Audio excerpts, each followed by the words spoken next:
Шефа на хостела Реджи и готвача Пендел прекараха поредния си следобед пред телевизора.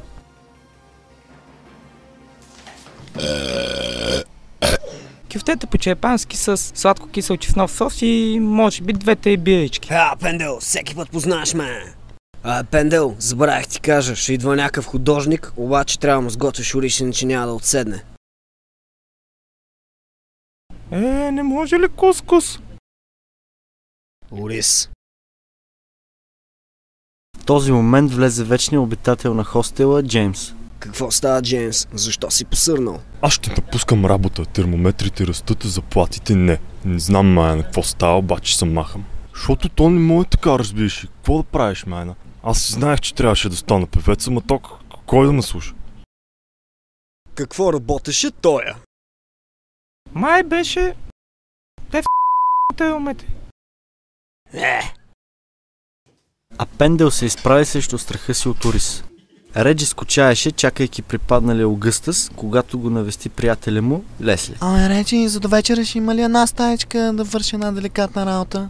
Ще ли, Лесли? Ще тапиш чушката, а? Браво, машино! Не, човек, нали няма да има проблеми за до вечера? Нямаш проблеми, имаш стая. Добре, аз ще да взема от спирката и после ще дам да се видим. Чао, чао. Пендел! Какво? Викам готвача, Огъстъс тък му се беше свестил и ужасен се опитваше да сготви ориза.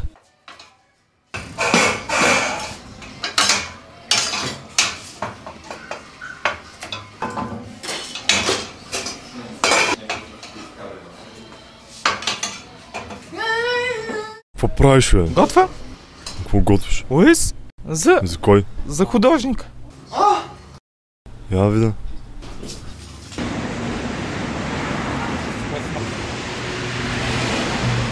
Художника Франц Демиро чакаше автобуса за хостела. По същото време дойде Лесли, за да вземе неговата приятелка.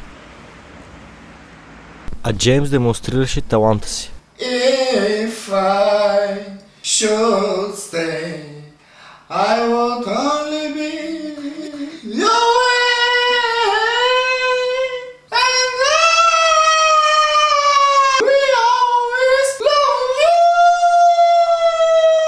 Демиро и Лесли, пристигайки в хостела, спасиха Огъстъс от таланта на Джеймс. Това става, момчета? Бе. Добър вечер, аз съм художника. За резервация търся управителя.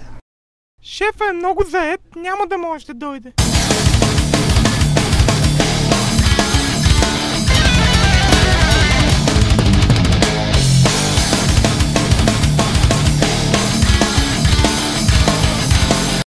Да, хубаво.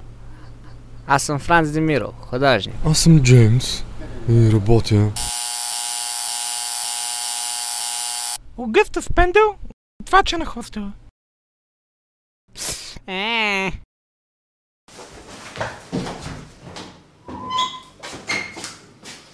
Какво става, момци?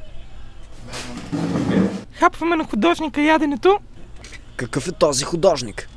Ония художник, дето му накара да му готви ориз. Аха, той къде е сега? Избяга. Защо? Видя нещо на масата, майче беше каската.